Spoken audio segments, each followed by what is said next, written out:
some input for us, so that's been very helpful. Obviously, the city will be a cooperating partner in any way that those agencies need help. Thank you. I guess that, what I'd reiterate is that, I'm supportive of our staff starting early in the process, whether there's requirements or trainings that need to take place to help with any telephone calls.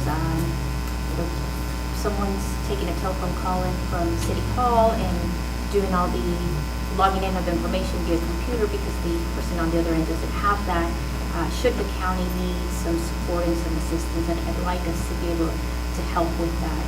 Very good. Good. Thank you, Mike. Yes, sir. Thank you, Dustin. Our next item on the agenda is to discuss 2021 overview and strategic plan. This is City Manager Mike Sims. So I'm going to address our remote participant first, Councilman Simpson. You will have noticed an email that came to you that was handed out on paper here in City Hall. So I believe that the email came either from Dawn or Amira earlier today, probably right close to about 4:15. I'm kind of looking around for Amira, probably around 4:15 or so. It's got 3 files in it. I'm going to talk about each one of those 3 files. Don't feel like you have to read it right now. So for those of you who are up at the dais, you've got a plain Jane, boring, plain little old binder here. And if you open up, there's a tab in it. The very first tab is an item that was adopted on July 18th, 2019. It was updated on March 24th, 2020, and that's our City of Terrell strategic plan. And recall that one of the things I wanted to do when I first was working for you as an interim city manager was to create a 3-year strategic plan. The idea being that you've got to bridge the gap between a 20, 30-year time horizon comprehensive plan in your annual budget process. It's just hard to manage a city if you don't know what you want to do in the next 2, 3, 4, 5 years as opposed to what you want to do in 30 years or opposed to what you want to do next week. So that's the gap that we're trying to do with this strategic plan. We did a lot of, I would say, discussion to create the first one, and had several series of workshops where we kind of took a whiteboard out or a white tablet, wrote down ideas, wrote down thoughts, and that's really what created the very first version of this. Was a very high council input on what that 3-year strategic plan process ought to be. Then last year, as we were working through this process of adopting it, and you can tell that update number 1 happened right at the beginning of COVID-19. And so when you think about, okay, how did that work out? Probably not very well. So we had a lot of difficulties in hitting home runs with a 3-year strategic plan when you're running basically through mud to get city programs implemented and getting things done. So what we want to do this time around, and by the way, let me just say, in the entirety of Tab A, Councilman Royce, I see that you've joined us as well. We're speaking now from an email that was sent to everybody just before the meeting so that you and Councilman Simpson can participate with us, which is an email listing the strategic plan and a couple of other attachments there.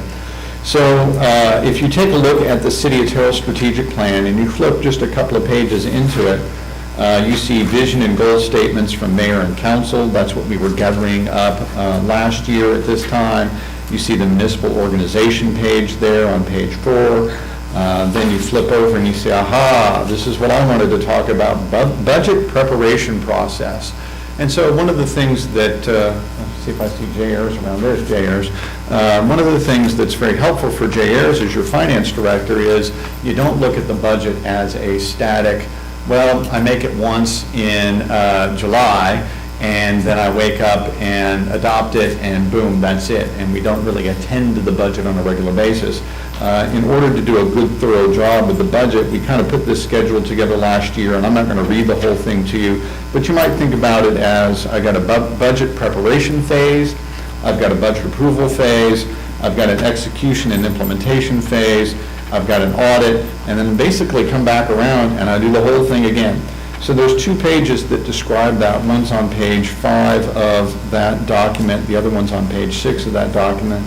So if you want to say, well, hey, where are you guys in the annual budget process? Right now, we're trying to lay out big picture. We're trying to come up with some estimates for what our funding will be in this next 3-year cycle. So that's sort of staff work that's ongoing now as we sort of look out into the future. One of the things I, as city manager, want to do, though, is also make sure that I'm getting your input on a 3-year strategic plan update. And as you can see, as you kind of look through all of this here, gee, wouldn't it be great if we could get a 3-year budget plan adopted in the next couple of months, so that as we focus in on FY22, in our FY22 budget process, it's really the first year of a new 3-year strategic plan. And so that's my goal, is let's move forward from what we have now, which was a strategic plan for FY21, FY22, FY23. Let's update it as we can based on what's happened with COVID. Let's be optimistic that we're going to come out of this COVID business by the time we start in on FY22, FY23, and FY24. So there'll be a new time horizon year, adding FY24, and we'll be dropping out the FY21 year because obviously now we're looking forward to the next period. So that's what we are putting all of this for you, in front of you for you. The next page over here says on page 7, status report on FY20, 21, and 22 goals. You can review that. That's what we talked about last year at this time. If you go all the way over to the back of that document, you can see some budget framework issues there. I don't want to go over those now, but they've got revenue assumptions and that sort of thing embedded within them, talking about where we thought our sales tax would go, where we thought property tax would go, how that would work out. We didn't really see as much there as we might.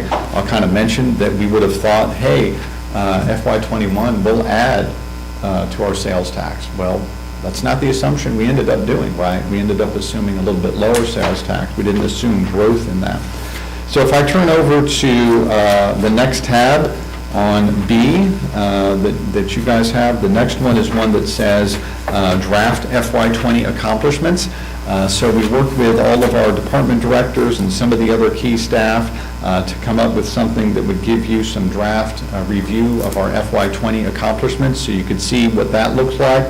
And I don't want to burden you by reading you 7 or 8 pages of some very exciting accomplishments that you're aware already that we did during FY20, but that's recounted there, and so we'll have time to kind of go through that as we're making our budget update. Our 3-year strategic plan update, you'll be able to see, okay, how did we do, what did we adopt, what did the engineering department do, what did HR do, what did our public works department do, what did animal control do, all the way through that list. You can kind of start studying up on that. One of the reasons I wanted to provide this to you as a paper binder is so you can more easily sort of write on it, make notes on it, and if you've got questions, you can certainly follow up with me or Amira, as Amira is going to be sort of shepherding this document forward, and let us know what questions you might have or what things you're curious about whether or not we were able to implement them or not, or what status we have. Now, I'm going to go over to my next big goal here, which is to talk about the next tab, and that's the one that says preliminary draft City of Terrell strategic plan FY22, FY23, FY24. So this is the section that's 100% all new material. It's not a recounting of what we did in FY20. It's not the 3-year strategic plan from last time around. This is sort of kind of the direction that I'm going to ask us to go for FY22, FY23, and FY24. And so there's a very first page in there that says 4 big themes, and we list a group of 4 themes there, okay? And I created 4 themes because I wanted to kind of orient our goals, not just by department, but by kind of bigger picture ideas, okay? And so I'm just going to read through those and sort of talk about where I'd like to go with some big themes for the next 3-year strategic plan. One theme is our citizens benefit when we are efficient and relentless. we ought to have a good set of operational goals about being hardworking, being efficient, and trying to see what we need to do with the internal operations of our organization so we can accomplish the goals that are given to us by City Council. We kind of talked about this a little bit when we talked about salaries and staff and what we're doing with staffing as we went into FY21. If we can't say that we're being efficient with the public dollar, then we're going to erode the trust necessary for us to get everything done. And by the way, we just don't have the resources to do everything if we're not efficient. So that's a very important element. And so that should be a theme. There should be a set of operational goals with our citizens benefit when we're efficient and relentless. The second one is our citizens benefit when we are the partner of choice. So we should have some partnership goals. And you hear me talk about this quite a bit. We don't want to pretend that we stand on an island. We want to have a really good relationship, and I'll use the Texas Rangers as an example of this. We strive to be a good partner with the Texas Rangers because we know that when we have a problem that needs an investigation by the Texas Rangers, that they want us to be, we want to be on a first name basis. We want to be the partner that was able to say yes and help them out when they needed help. So we're always looking for opportunities to do that. The mayor being appointed to the North Central Texas Council Executive Board. Well, you know what? That is a way that we're serving. We're not just showing up and saying, give me. We want a grant or something like that. We're saying that we're going to be a good partner. Remember things we did with COG before the mayor was invited to serve on the executive board. We offered up our police headquarters as a place to put an antenna, and that antenna serves as a regional 911 repeating hub. That's something that typically the council governments would have to pay for a site to do that and rent land. And we said, nope, y'all come on down and you can just be at our on our property, and we'll be happy to host you here. Remember, you went through and did all the due diligence with getting yourselves adopted as one of the few entities. We only had 6 entities in the region this year who met the qualification of being adopting all of the regional transportation policy bundle items. And that showed us as being an entity willing to be a good partner. When you're a good partner and whenever you are doing your fair share of the partnership, I think that always turns into something good for the public later on. If we're a good partner with TxDOT, then they can come back around and feel good about giving us extra capital money or whatever it might be. So that's a group of goals from that theme. Another theme is our citizens benefit when we are a great place for commercial investment and job creation. That seems easy and simple, but I can tell you being a home for investment isn't the easiest task. You got to have somebody like Charles Fenner around who can help somebody start and end a development project very quickly instead of very slowly. You got to have an engineering department that knows how to review engineering plans quickly. You've got to be able to be efficient in the things you're doing to promote development. So being a good home for investment also comes from political stability. I think we've seen a lot of jurisdictions around the Dallas-Fort Worth Metroplex and really in other states as well, where they just don't have the continuity on council. They don't have the continuity of leadership in their organization to really attract major new investment. And I think you can watch companies coming from the West Coast. We've had 2 recently coming from the West Coast, really 3 I can think of coming from the West Coast to Terrell recently, and all of them gave us a similar message. We couldn't believe how much easier it was to work with you than it was to work with that city that we were in California. And you know what? Being a good home for and a lot of things flow from that and create some development goals that we have. Our citizens benefit when we're diligent in maintaining and enhancing our infrastructure. So again, that ought to seem really straightforward, but Mayor and I had this conversation earlier today. You put something in the pipeline and it's going to take years for it to get to the end of the pipeline. You don't just show up and say, hey, I want to rebuild Rose Hill today, and it gets done tomorrow. You've got to engineer it, You got to work out partnerships with TxDOT. You got to take care of water, sewer, drainage. There's a lot of work that goes into each individual infrastructure project. And so that diligence that I'm highlighting there is, again, things that staff needs to do and council needs to do to always keep some of our capital planning up to date and making sure that we're able always to be implementing that next major project. So that's going to be a set of construction goals. So the next 4 pages, I won't read all of them. I want you to read the next 4 pages over the next couple of weeks as sort of a draft from staff to kick off the idea of where we might be going over the next 3 years. So as you flip over to, I'll just give you the example on the next page there. So it lists big operational goals. Our citizens benefit when we're efficient and relentless. So this is the second page in there when it comes right after the 4 big themes. And so, you know, to highlight a couple of these, we should be planning for retirements and cross-training for resilience. We should train, evaluate, and retain the dedicated staff that we have. So those are big operational goals, and I would fill in under those big operational goals things like doing the customer service training that we did last year.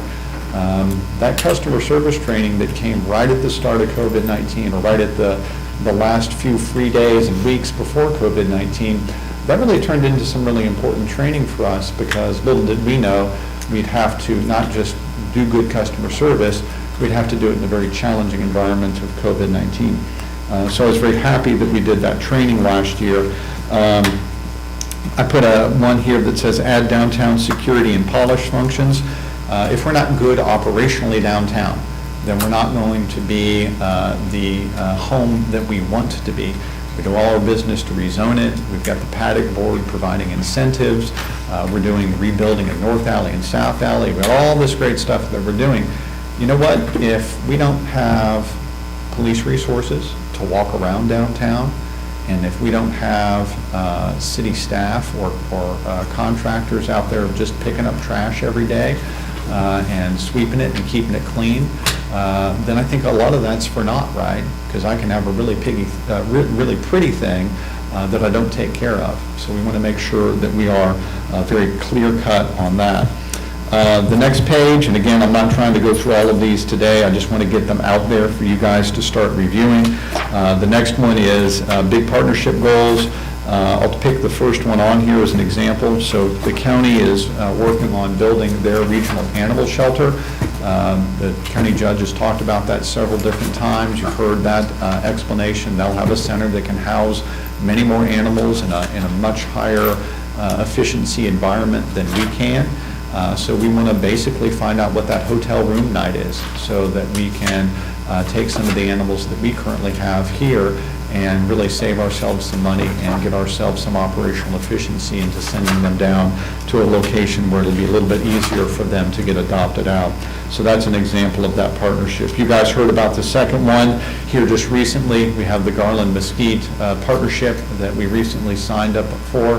We're going to save $250,000 with our very first radio purchase through that partnership. And so again, that's an example of being that partner of choice. You're taking action on one of these tonight, by the way, which is that county partnership for roadway issues. The next one, big development goals. Again, some of these are ones that you've seen before. Our comprehensive plan lists a goal of getting a college or university presence and adding a hospital medical center, so we'll keep working on that. We'll try to find some ways to make that turn into some wins that we can get. Another one of these says foster high-quality development and preservation in the Big Brushy Creek corridor by partnering for water, sewer, outer loop improvements with a variety of partners. So you guys know that we're working with 5 or 6 major landowners in that corridor. So from the south end of Big Brushy Creek, which I would try to call sort of south of 148, south of I-20, all the way to the north side, which is close to the city limits, up close to 548 in Big Brushy Creek. We've got 5 or 6 different landowners. 3 or 4 of them own tracts of land over 1,000. Got another owns a tract of land about 3,300 acres. We've got to have great partnerships with them. We've got to make sure that their eyes are high for high quality development, And we're going to do that by making sure that we're showing them that we're a high-quality partner. We don't want them to bail out of high quality and do something low quality on those thousands of acres of land. So we need to be aggressive. We need to have good development goals in place for those. The last one that I'm going to cover today is the one that says big construction goals here. And I'll tell you, this was a little bit fun to write up and a little bit scary to write up because we got a lot of things to build over the next few years. We've got a lot of work that our citizens expect from us, everything from finishing up construction at Kings Creek wastewater treatment plant so that we can really treat the amount of development that we're expecting in the next few years, to doing new partnerships with our friends at the North Texas Municipal Water District to get a new take point and expand our consistency of our water service and that sort of thing. We talked last week about the need to kind of move forward and get our Temple Street, North Alley, South Alley, Blanche Street projects constructed. So those sort of things are embedded on that page. So the message from staff today is we're hard at work initiating this preliminary strategic plan for FY 22, 23, and 24. I'm asking council, obviously we're always happy to take your comments, but we're more hoping to sort of kick this off today by giving you this homework assignment. I know you haven't had a chance to see it, read it, but we're hoping to put it back on the agenda on February 4th, let you spend a little bit more time with it, discuss it in as much detail as you need to so that we can land this thing and get an adoption of this document. And then Jay and I will use this with your department directors to move forward with our FY22 budget planning. Thank you, Mike. I would ask for the council members to take this document, review it, become familiar with it, the strategic plan, be prepared to discuss at a later date, and have your questions ready for future discussions. The mayor needs to make a 5-minute phone call, so I'm going to recess for 5 minutes and we'll be right back. Everything okay?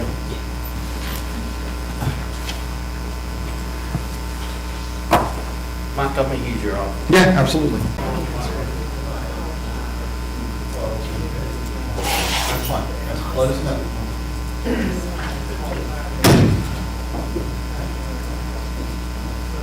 What's going on? You look better with mask on. I look young. Oh, no, this is perfect timing. It's perfect. Excellent, good. It's perfect. Really is, Mike. Yeah. I'd like to see the departmental overview. Last year, we talked about having. That's why I Hold on, feel like I was give me feeling. 1 second. I know, I had to take my jacket off. I know, that's right. It's I thought, hot, well, I'm yeah. feeling bad. I thought I was getting fevers. I'm not getting fevers, I'm just getting warm. Mayor, what item are we on? We are 5.3, discuss hotel motel tax recap. Okay, we're now back in regular session. For the record, we have Tim Royce, District 5, remotely now, so all of the council's present, either remotely or in chambers. Our next item on the agenda is to discuss hotel motel tax recap. This is City Manager Mike Sims. So, Mayor and Council, I'm going to grab my binder so I can talk from that podium. Before you get this one. It's not this one. We could open the front door, you know. Well, we opened these. Yeah, that's helpful. Yeah, no. We need as much air in here as we can get. So, Mayor and Council, I am going to be on tab 5, and the agenda item is the hotel occupancy tax one. We promised you sort of a workshop discussion on this topic back in the fall, and remember, our typical process has been this. Adopt an annual budget somewhere in that August time period, go through all the hearings in September, then take a deep breath and try to allocate hotel occupancy tax funds early in the fiscal year. And it was sort of the strategic direction I was suggesting for council for us to try to make something bigger over the long term with our hotel occupancy tax partnerships. So we have a multi-year contract in place with the Chamber of Commerce. I've gotten a lot of very positive feedback on that because that helps them with their multi-year planning. It helps them with recruiting good staff and that sort of thing. And it gets some professional approaches to marketing our city. And so that's been a good partnership with us. The other multi-year contract that's in place is with the British Flying Training School Museum. They're kind of the biggest museum attraction that we have in town. They tell a wonderfully unique story, and so we have a multi-year agreement in place with them. We're focused right now on doing our project at what you might call the Chapman Building, what should be called the McElroy Building, and that's the downtown option for them to be able to move to that location. The next long-term partnership in place is the Event Center Partnership, and that's a partnership in place where we're sort of storing up some money down in the Crossroads area so that we can attract a major convention center location there. That ties up a lot of our revenue, and because FY20 was such a strange year for hotel occupancy tax revenue, we've never moved forward to invite any additional applications to do anything with hotel occupancy tax funds. So I'm going to take you through a little history here that Dawn and Jay were able to assemble for us. Page 4 of the agenda is one that says Hotel Occupancy Tax Fund FY19 on it, and you can see the list of hotels. You can see the amount paid in by Holiday Inn Express. You can see the amount paid in by Fairfield and so on down the line there. And you can see we've got two columns there. One is revenue outside the Event Center Partnership, and another one is revenue inside the Event Center Partnership. So right now, in FY19, there were 2 hotels paying into the Event Center Partnership, and you can see sort of those numbers. Well, what I want to highlight here, 2 things for FY19 for us to know. The total dollar amount collected in FY19 was $517,000. So if you say, well, what's the hotel occupancy tax fund really generating each year? There's your number, $517,000 is our FY19 number. Then you can see how council had distributed that. So again, that's decisions by council at the start of FY19. So that's pretty old decision making there, because that's your October of 2018 decision making that got you FY19 allocations. So you can see there's Lake Country Jubilee, there's the Garden Club, Heritage Society, Performing Arts Center, the Downtown Association, Vagabond Players, a whole bunch of different groups listed in there. Now flip the page over to FY20. So this is decision-making from October of 2019, okay? So that's my FY20 hotel tax fund.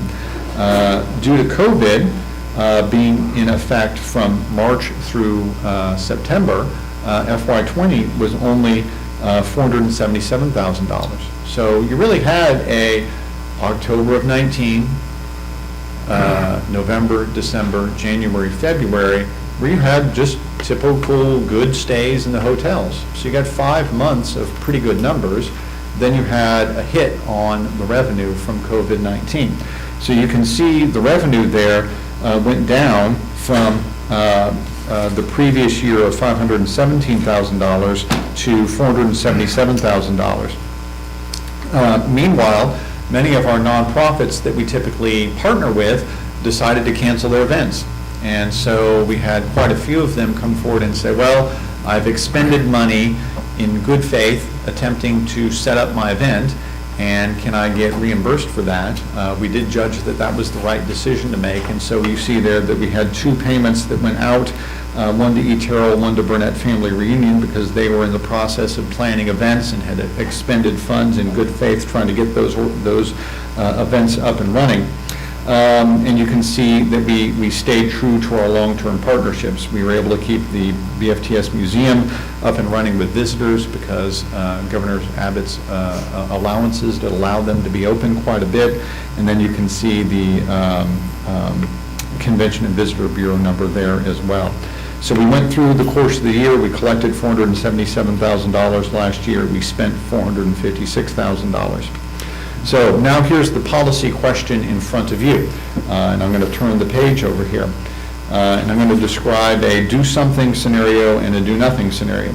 If you do something, you might want to decide that the small amount of money that we might be able to project that would be available in FY21 for allocation, maybe that's something that you want to go forward and try to solicit and figure out who's got a program, what they might want to do, whether or not you want to provide hotel occupancy tax funds to that or not. Or what you could decide is, wait a minute, if we hold that and we don't issue any requests for proposals this year, and we don't ask people to submit, then all that really means is that for about 1/6 of the money that comes in, we won't be allocating it to something. So you'll have your chunk that goes to the Convention and Visitors Bureau, you'll have your chunk that goes to the BFTS Museum, you'll have your chunk that goes to the Event Center Partnership, and all three of those are by contract. Those are things that if you do nothing, their contract just is going to operate. We're going to receive reports from the Chamber of Commerce showing what the Convention and Visitors Bureau's done. They're going to be matching up with their annual program of work. Same thing with the BFTS Museum. So all of those have contractual obligations that they will need to meet. And if we don't ask anybody else to give us a proposal, then we don't have to allocate any additional money. So if you want a staff recommendation, it's going to be pretty simple, which is to say during COVID-19, it's just very difficult to plan an event that would put heads in beds. And so my suggestion for you is that we don't issue any requests for people to submit anything, but that's a council decision-making, not a city manager decision-making. So I bring that forward to you, and I'll let you guys discuss it. All right, so I think the wise thing to do, because we do not know what COVID is going to present in 2021, what I hate to do is to have these groups organized, spend their funds, and then we have to reimburse them on the possibility that we don't have anything going. Now, we want to. We'll think positive and hope that we're able to pull off an event or two, but I just don't see it, and I hate getting their group, any group, hopes up high that we're going to be able to pull it off.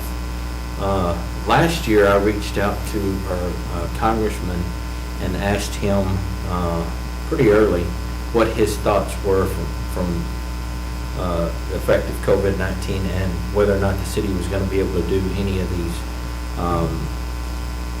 events. And he told me real early, while he didn't want to go on the record, but that he didn't see that that's the case. I'll reach out to him again and see if he has a good feel, because he was right in everything from the Jubilee to the auction. They're here and they're getting more information than we are here at the local level. When we do open it up, we would have that in reserve. I don't think we need to spend it. We should keep it in reserve, and then if we have an opportunity to do something bigger and better, maybe that would be the time to allocate those funds in 2022. Comments? Yeah, comment, Mayor. I think if these groups kind of know where we are, what we're thinking, then, they'll take care of itself. So if, Yes, Mayor, I'll agree as well. I think that's the most responsible way to deal with this remaining unallocated funds. Great way to go. Hey, look, are we just talking about $29,000, is that right?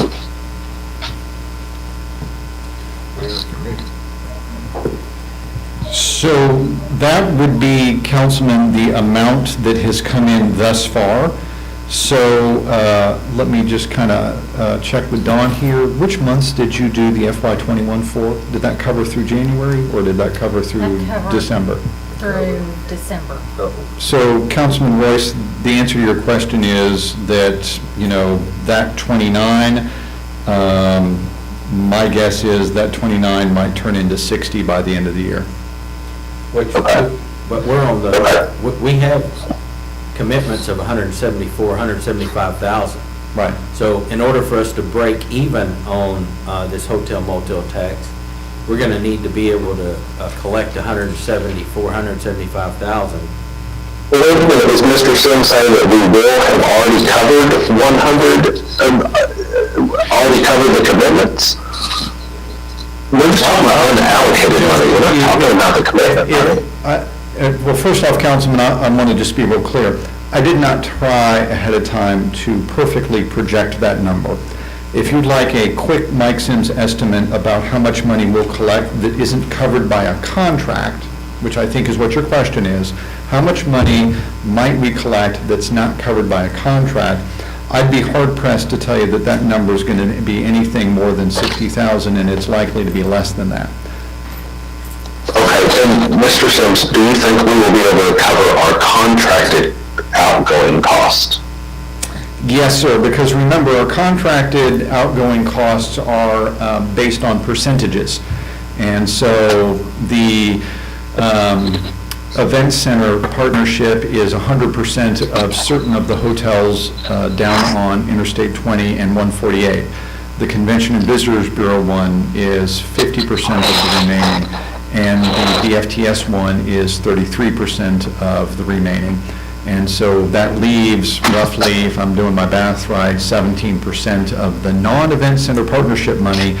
And so, like I said, I think you might be talking 40,000, you might be talking 60,000 by the end of the year, and it would be guessing what we could do with the money. And that's the staff problem, is I'm not sure how I can ask anybody to propose to me what they might do when they don't know what restrictions they're going to be under. I just think it's logistically a non-starter. But I wanted to bring this topic to you guys.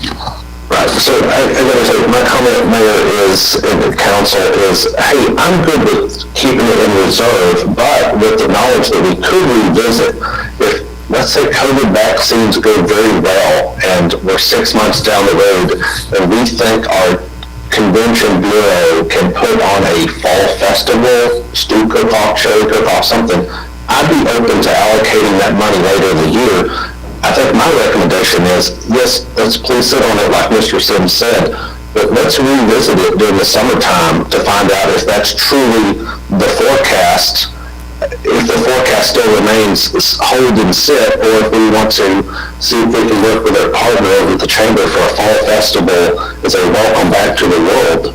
But I think that's a June and July topic. Yeah, I agree. I mean, yeah, it's going to be some time. Well, so, I mean, because even with Mike's estimates at 1,000 vaccines a week, is that correct? Mm-hmm. We're still nowhere near for Kaufman County, because it's a county Right. deal. You know, we're not going to have. It'll take us through May with a very hard, very aggressive effort. Right. It'll take us through May to get 10% of the population of this county vaccinated. Right. That's if we're heavy lifting. Yeah. Right. So, you know what? As positive as we'd like to be, it's going to be some time yet. And so, thank you for those comments. Mayor Ronnie? I'm not opposed to having the funds go into reserve if some of these events were outdoors for community members as COVID improves, would provide opportunities for our community members to be outdoors and enjoy that space, then I'd be willing to look at dispersing some of these funds to allow for that, but the conditions just don't seem to allow for that at this time.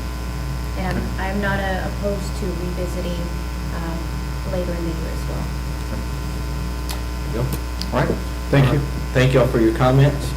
Our next item on the agenda is to discuss a policy governing the naming or renaming of city facilities. Again, this is City Manager Mike Sims. Okay, so Mayor and Council, on this one, I would tell you that, sometimes you just notice you've got something that's a little old in terms of a policy. And so one of the things that I worked on when I first got here as Assistant City Manager way back when was that me and Terry Capehart, if you remember that name, and Steve Rogers kind of got challenged with the question of, well, how are we going to have a policy that makes sense that can tackle naming of everything from parks to buildings to streets? How is that going to cover things like street toppers? How's it going to cover things that are newly named streets that come in? How do we honor folks? And we came up with what you see on agenda item page 7, which is resolution number 636. It's a resolution of the city establishing a policy governing the naming or renaming of city facility streets in Parkland. That was adopted way back, and I think that year is 2009. If I got that, yeah, June of 2009. So let's just face it, that policy's had 11 years, almost 12 years to get beat up and kicked around. I think I've got one street topper application moving through the process right now. So what we'd like to do is to get the street topper application that's in the queue right now all the way to the end of the line and through the process. And then what we'd really like to do is to take a deep breath and say, hey, you know, this is a little bit of a clunky resolution, and it's good to give some quality control to it. And so what we'd like to do is sort of look at it, dust it off, make sure that it is going to the right department, make sure that it's being handled correctly administratively on the internal of our organization. We'd really like to just sort of pause on some naming issues and collect some input on how to change this policy, and then come back around maybe 6 months later, maybe 9 months later, whatever it takes to get a good version of this policy in place. I've got a list sitting over there next to the mayor. Pardon me for coming back over here again. But if I look out into the future of things that need to be named in this city, I would tell you that we've got a brand-new lake that's going to have a brand-new dock donated by the private sector at Crossroads. There's a brand-new park site down at Crossroads. Those don't have names. We've got a confusing collection of Wilson Road, County Road 309, County Road 138. We've discussed a possible renaming of that in the past and never really taken action on it. We've got the issue where FM 148, it doesn't make sense to visitors because FM 148 was originally designed to be the road going south all the way to Interstate 20. But it doesn't do that anymore, right? Because now State Highway 205 should really probably pick up at Interstate 20, and it should be one consistent name so that you know where State Highway 205 is going. Instead of dead-ending at US 80. That doesn't make sense from a traveling standpoint. TxDOT is 100% behind that, but we've never moved forward to do that redesignation. We talked before about a renaming of 205/148 in the city. A lot of cities will nickname their FMs or nickname their state highways. I think you've got an opportunity to do that. And since it's only 1 or 2 years, hopefully, maybe 3 or 4, until we get a big rebuild of the FM 148 interchange, it'd be nice to get that name out there ahead of that rebuild. New City Otero Lake doesn't have a proper name. Old City Otero Lake doesn't have a proper name, and the State Hospital Lake doesn't have a proper name. So you own 3 lakes, and not one of them has a name where anybody on council really sat down ever and thought about, what are we going to name this thing, and is it a name we like, are we proud of it, and that sort of thing. We've got several other county roads that we annexed recently. I completely get frustrated with the fact that Metro Drive dead ends at 80, and we maintain a road that's called County Road 238 that goes north from Metro Drive. Well, shouldn't that really be Metro Drive, or do we need to rename that something else? So there's lots of naming issues that need to get tackled by this city. So again, what is this agenda item about? I'd just like to make a recommendation to you that council set up a little committee, name some folks to that committee, and then tackle really a twofold thing. One is, can we get this resolution right? Can we rewrite it so it makes more sense and it's a little bit clearer for staff to handle? And then another one is, can we start getting some names generated for that list that I just read off for you of this wide variety of things that we need to get proper names to in this city? I think what we probably should do is, once the name has made it through the process, have a list of names available for not only this council, but future councils to the go-to list that they would choose from. There's no guarantee that any or all would be there, but at least we would have some names if we needed them. My thought is whenever there's a development, if we would offer the developer an opportunity to assist in this, to name a street or whatever, not forcing them, but just asking, would you like to participate? We have a list of individuals who we would like to recognize, and maybe your development fits that category, fits them. I don't know how we do that, but surely we can figure out a way. Or maybe they have a pond there and they want to name the pond or whatever it may be, park or anything, and use that opportunity as a way of thanking our citizens who's had a significant role in the city of Terrell. Any thoughts? But I'm in favor of doing a moratorium until we can get it done, until we can figure out the direction that we would like to go and everybody's comfortable with it. Agreed. Yes? Let's say 205 and 148.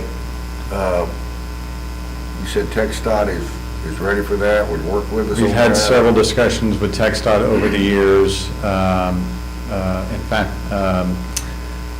Bill Hale is the chief engineer at TxDOT down in Austin. He's the former TxDOT district director and the Dallas district director. You know, he and I have had this conversation back and forth for the last 10 years of, you know, it just doesn't make sense to the traveling public. You need to put the break between 148 and State Highway 205 at an interstate. You shouldn't have that break be at the US highway, because it doesn't make sense to the motoring public that they're changing roads or FM designations at US 80. It might make sense at Interstate 20. And so that is a people who don't live here trying to help the traveling public understand our city and understand the roadway network. It ought to be pretty easy to figure out, but it's not, that State Highway 205 is a straight line from I-20 to I-30. And I think if we had it signed differently, that we would be able to get that set up. So again, just lots of issues that go into that heading, and I think we need to have a consistent approach to it. So I will ask council this question. Perhaps we could come back sometime in February, give you a resolution to pass that would put a moratorium on everything not already in the queue. I want to make clear, because we've got some great community members who started a street hopper project down in the area that's kind of nicknamed the President Streets area. So there's a street hopper application that's been dutifully working its way correctly through the current process, which ain't easy. And so they've been doing a good job getting through that process. So the moratorium wouldn't impact them because they started fair and square. The moratorium would be nothing new until we get all of this sorted out. And then I think that staff could be writing that resolution up for you to pass that would A, put the moratorium in place, and B, get a list of names from and I'll just suggest the world's simplest thing. Let each of the elected officials here name one member to a committee that would be a naming committee. Give that naming committee two jobs. One job being to revisit the policy, and the other job to be picking out a handful of these major issues of things that need names assigned, and just go ahead and tackle them. And they might tackle them by kicking them over to the park board. They might tackle them by kicking them over to the P&Z. They might tackle them by some other process we hadn't thought of yet. But if you don't have people specifically designated to the topic, then you'll never slog your way through it. Okay, so we're going to shoot council for something in February. And if you have any comments for Mike or staff, please reach out to him. We're going to continue to have our council, mayor, and city manager meeting, so if you want to bring it up at that time, we can do it as well. So we're going to move on. Our next item on the agenda is discuss employee census report, and that's going to be handled by our Director of Human Resources, Carol Holland.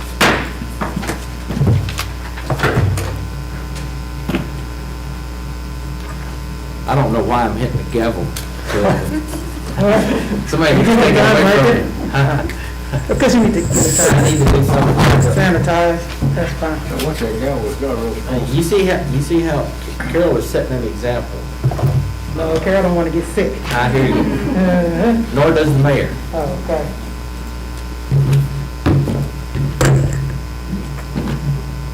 So, Happy New Year to the mayor and council. Thank you for this opportunity to bring this report.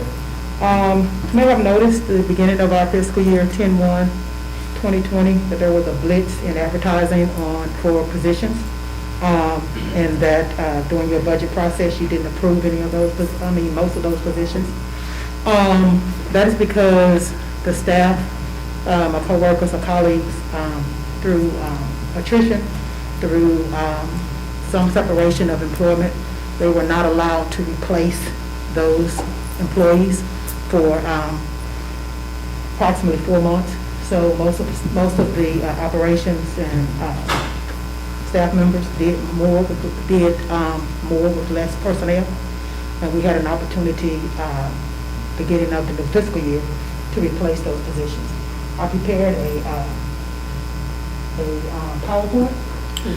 Yes, it's in their packet, it's in their Okay. Yeah, packet. I've got it. Oh, did you want to? We're just having technical difficulties. Yeah, Oh, that's fine. I've got it. I just know, a People lot of at home times, can see it also, or, on remotely can see it. oh, perfect. Sometimes when you do a lot of talking and calling out names and it kind of put you to sleep, and I don't want you guys to No, we're good. hurt my feelings. No, I'm kidding. But anyway, within the PowerPoint, I wanted to give you the positions that were not allowed to be replaced through either attrition or, as I said, some separation, either resignation or adversely, they may have been terminated. So if you are following in the PowerPoint, the positions that were on hold and were now and began to be advertised the beginning of the fiscal year was park maintenance, Mr. Cartwell's department, he was deficient in park maintenance crew, street maintenance crew, and equipment operator. So he was down about 4 positions for the latter part of fiscal year 1920. And so we're in the process now of interviewing and trying to get him up to full staff. The full staff projections for this fiscal year 2021 is 189 employees. So we are moving towards filling those positions. In housing, we, as you know, I think you were introduced to the new housing manager that came aboard in November. In the police department, then there was a resignation of their background investigator and also a records clerk. We're in the process of hiring for those 2 positions. There is a perennial lack of communication specialists, which is, in layman's terms, the 911 dispatchers. So that is a perennial advertisement. We're in the process, again, of the captain has selected a communication specialist, so that position will be filled. And also, the background investigator will come on Friday, the 22nd of January.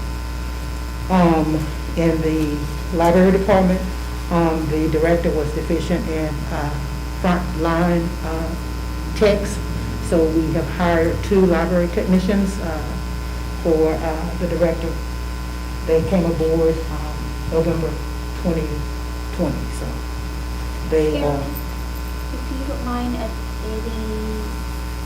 trying to find the correct name for the staff, the library staff. What would be their title here? it may not be in your PowerPoint, but it's library technicians. Library. Yeah, they are the front desk clerks that meet and greet the public, check in the books and do some cataloging.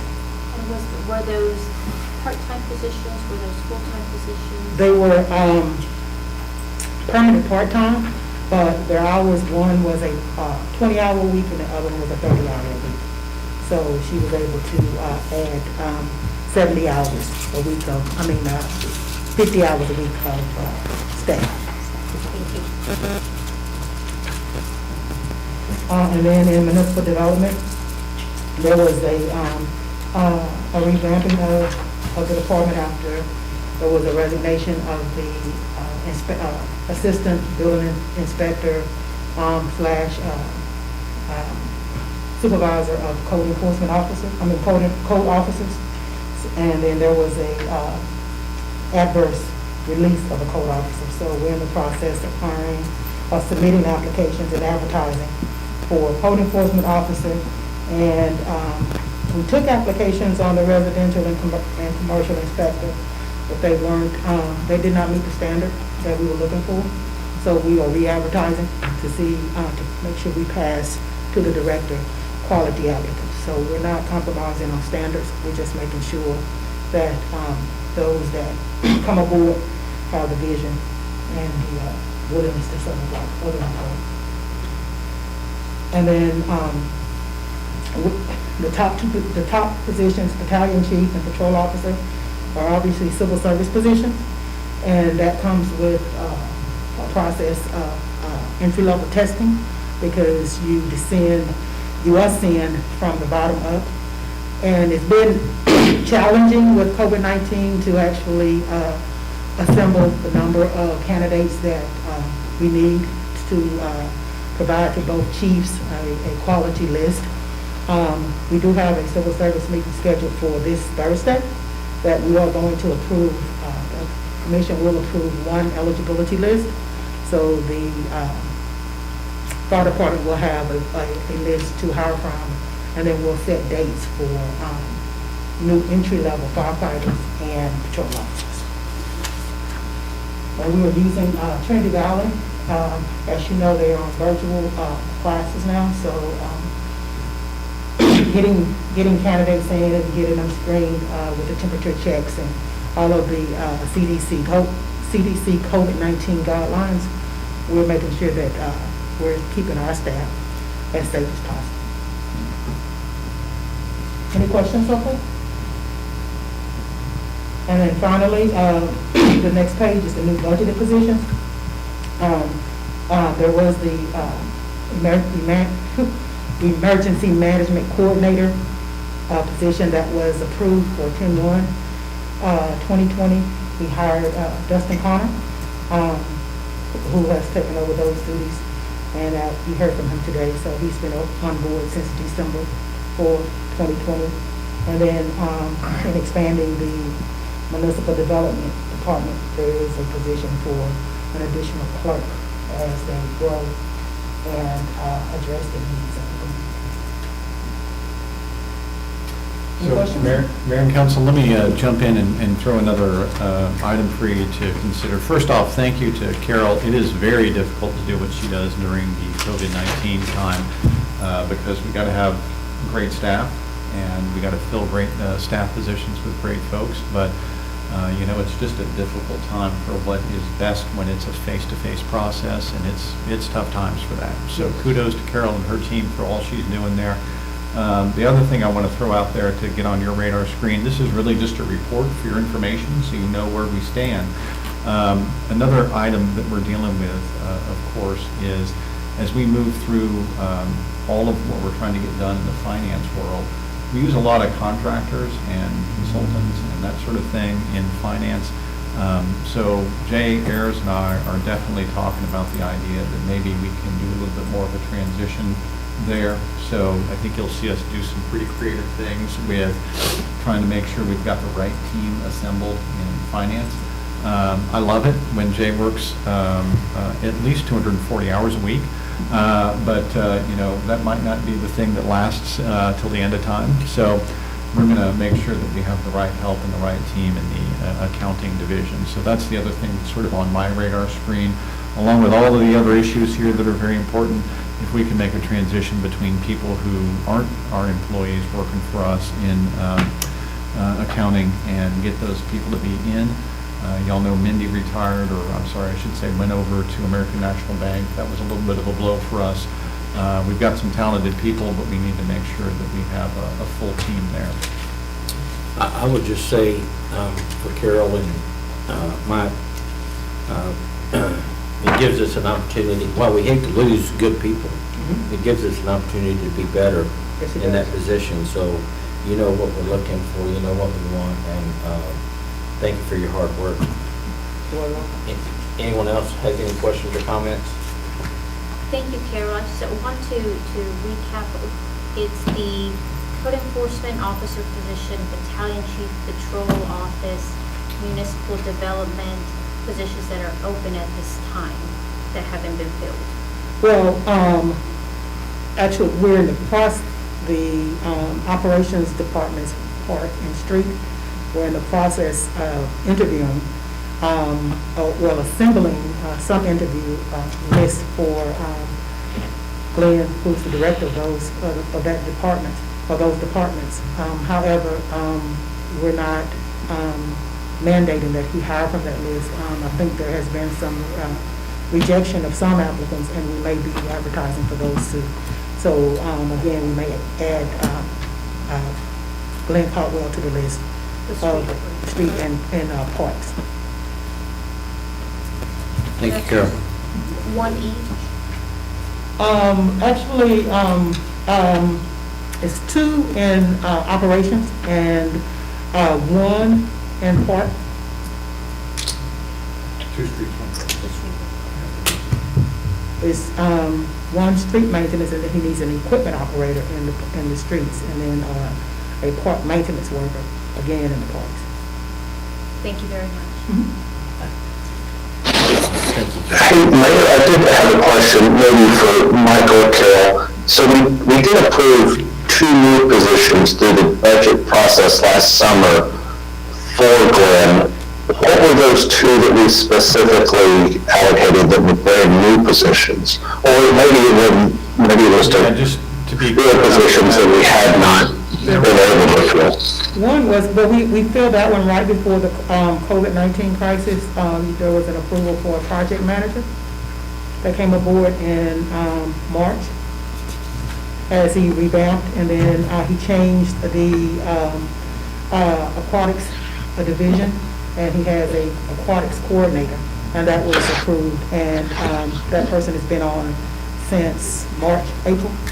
Yeah, that, and Councilman, I'm not sure which set you're asking about. The one Carol just described was the rework of the old youth recreation coordinator, I'm sorry, youth recreation manager staff position, which we broke into 2 things instead of hiring 1 when that employee separated.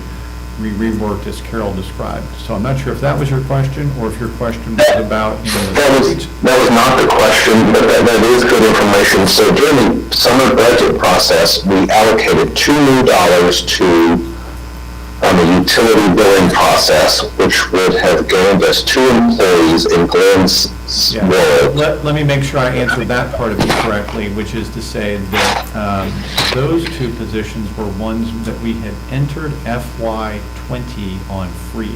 Correct. So Glenn's squirming in his chair over here because he wants you to know that they weren't, quote, new. They were positions that, just due to fiscal constraints, we entered FY '20 with those 2 positions on freeze.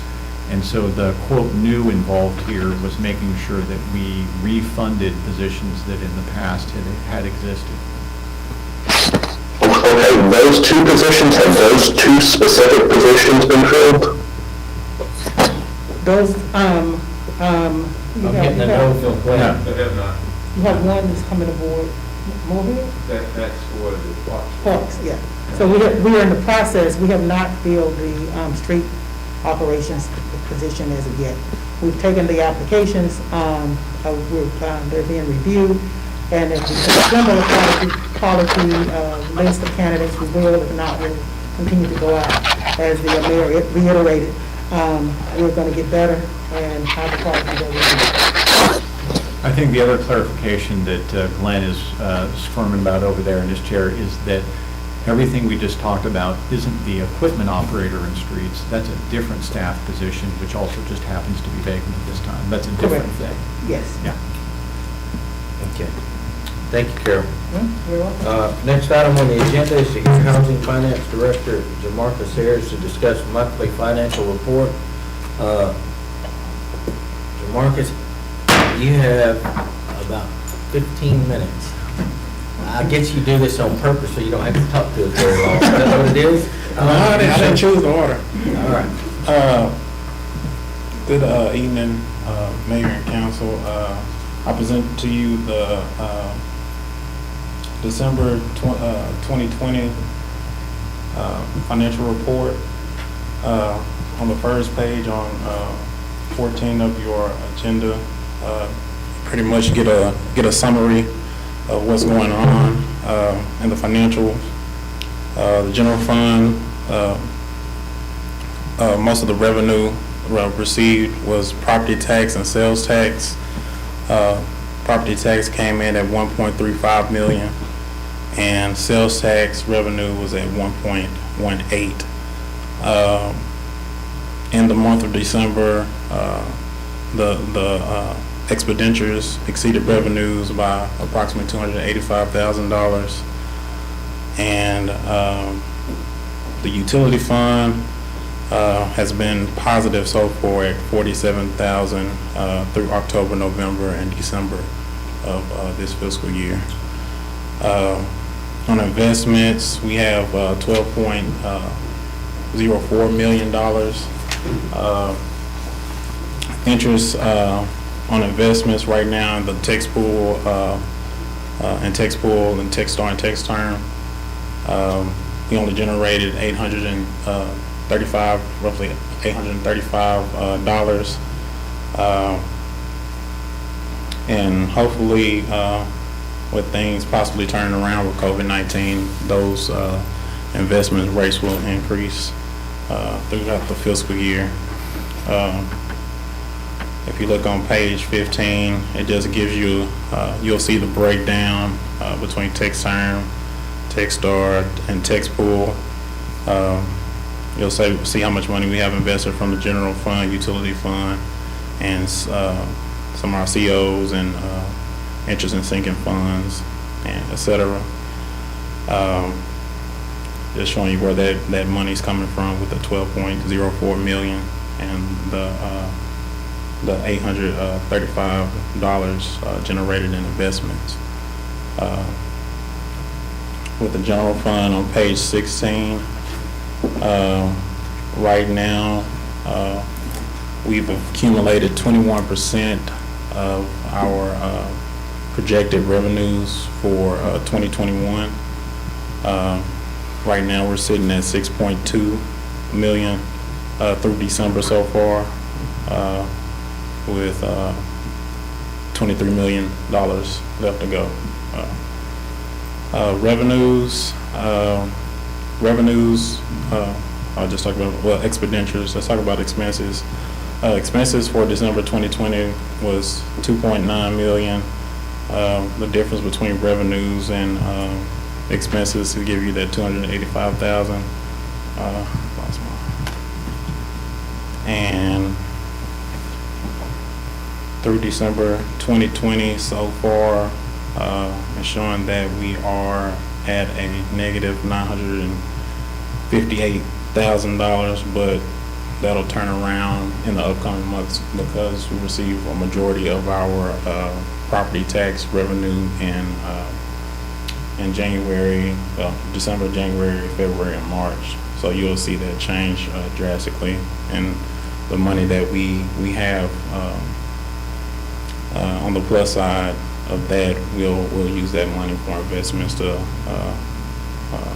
hopefully accumulate more interest in our investments.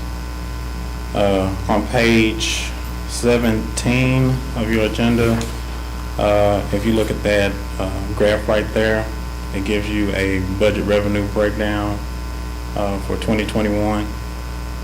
Sales tax revenue is majority of the revenue projected for 2021 at 46%, and property tax is 30%, and then you have everything else following behind it at 7% and down. The revenue for December 2020, city sales tax was at 45% for that month.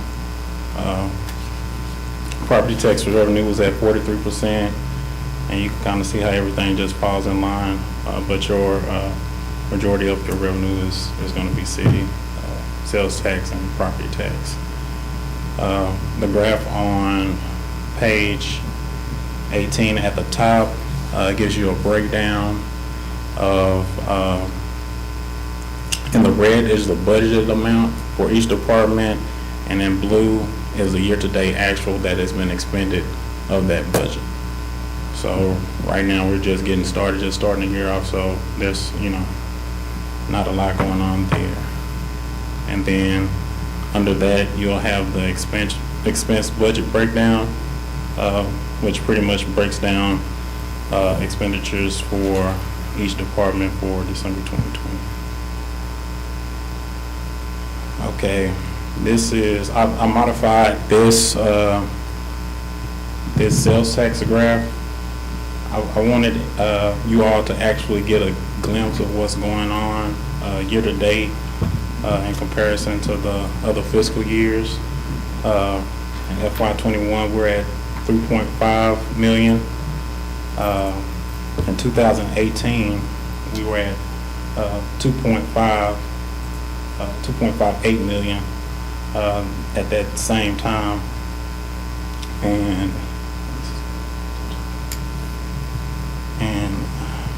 2.85 million in 2019, and 3.174 million in 2020. So as you can see, it looks like sales tax revenue is trending upward through the fiscal years, just based on that information right there. Property tax, on the budgeted amount on that graph on page 20, I pretty much put in a formula to kind of follow the trend of last year's property taxes, and you can see the difference in how property tax revenue is coming in this year. It's extremely high for December in the previous year.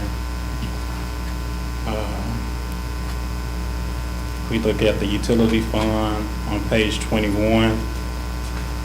You'll see that for December, utility fund accumulated 1.35 million in revenue, and year-to-date is 4.1 million. And through December, quarter through the year, they've accumulated 25% of their budgeted revenue, which is on par with what they're going to end up with year end. For expenses for the utility fund, we had $1.2 million of expenditures, which netted $140,000 for December 2020, and through December 2020, as discussed on the first page in the memo, the utility fund has accumulated $47,000 in net income. And then the graph on page 22 gives you a breakdown of the utility fund budget for 2021. 44% is metered water, 16% is wholesale, 34% sewer, 3% franchise, 3% other, and less than 1% on interest and transfers. The actual for December 2020, you have 16% wholesale water, 43% metered water, and 34% sewer. And then, as you can tell, it pretty much aligns with what the utility fund budget shows for 2021. And then you have your breakdown of expenditures, the budgeted expenses versus what's actually been expended on page 23. And we're just starting the year out, so not much has been expended so far. Water sales, I broke this one down as well, like the sales tax graph and the property tax graph. And the year-to-date for FY21 on water sales is 2.4 million. Last year, around this same time, it was 2.7 million. And then you have a breakdown of meter to wholesale revenue for October, November, and December. Sewer sales on 25 is pretty much the same breakdown, showing the year-to-date for 2021 at 1.4 million. The budgeted is 1.4 million. And if you do a comparison with 2019 and 2020, it falls right in between those two numbers, which is good. We have utility capital reserve fund on page 26. You have $175,667 in revenue, with $54,413 in expenses, which netted $121,254. And so far, year to date, the utility capital reserve fund is netted $432,607. You have the capital improvement fund. For December, you had a total revenue of $30,000, roughly $30,000, and expenditures of $66,500. And the net expenditure for December 2020 is $36,477. And right now, the capital improvement fund is down $514,000. The IT fund has progressed fairly well this year.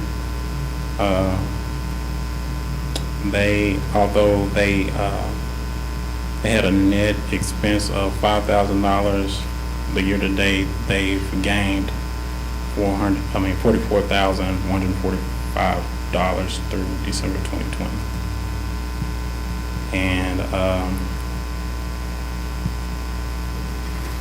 if you go to page 29, that's the Park and Downtown Improvement Corporation fund. So far this year, they've accumulated $221,779, and hopefully they can do some big things in the future with the money that they're accumulating. So that pretty much summarizes everything. So we need to break, but one quick question, just a comment. If we're talking about revenue versus sales, like we have water revenue, it's generated through the sales, but same thing with the sewer, it's revenue generated for that department. Rather than have sewer sales, it looks like we're selling sewer. You might adjust that. Okay. And just use revenue, and if you, and I know that's a little bitty thing, but Okay. somebody get a hold of it and then beat us up on it, so it's just revenue that's coming in. Anybody have any questions? I do have a question. Quickly. If we go back to the park deferred maintenance, would you tell me what that percentage was left that we have funds to expend in the deferred maintenance fund, please?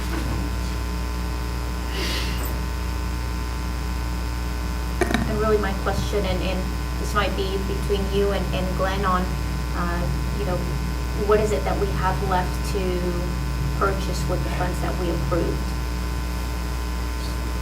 Can I take a shot at answering that? I think it's difficult to read this particular report and get a handle on that. You might recall that the FY21 budget was based on the idea that we would only have $600,000 left to spend. I would say that we didn't spend as much as I thought we would in FY20, so there's a little bit more left there. And so in order to give you a fuller report on that, I think it'd be better for me to get a Excel spreadsheet that Glenn keeps track of that shows the overall $1.4 million, because this is reflecting, I don't want you to feel like we only have $173,000 left to spend, right? If I look at this number, that budgeted $600,000, we really rolled over more money than $600,000 because we just didn't spend as much in August and September as we might have thought. But we can get you a report that clarifies that a little bit better.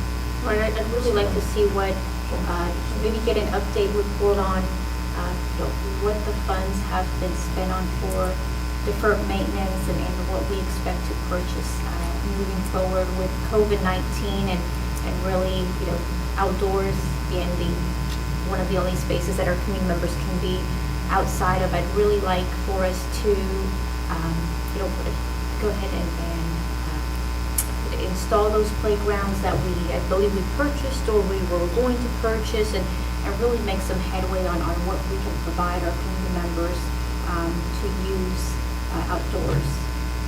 I believe that Glenn might already be on the schedule on February 4th to give you that report, but I'll double check. That's an item that we've been working on bringing to you. I think that I see a spreadsheet from time to time from Glenn that gives me that update. I don't want to recite it to you from memory, but let us quality control that report real quick and then just get it out to you. We'll just get it on your February 4th agenda. Thank you. All right. Anyone else? Thank you. Thank you, Marcus. We have any executive session? We have nothing in executive session. We are adjourned.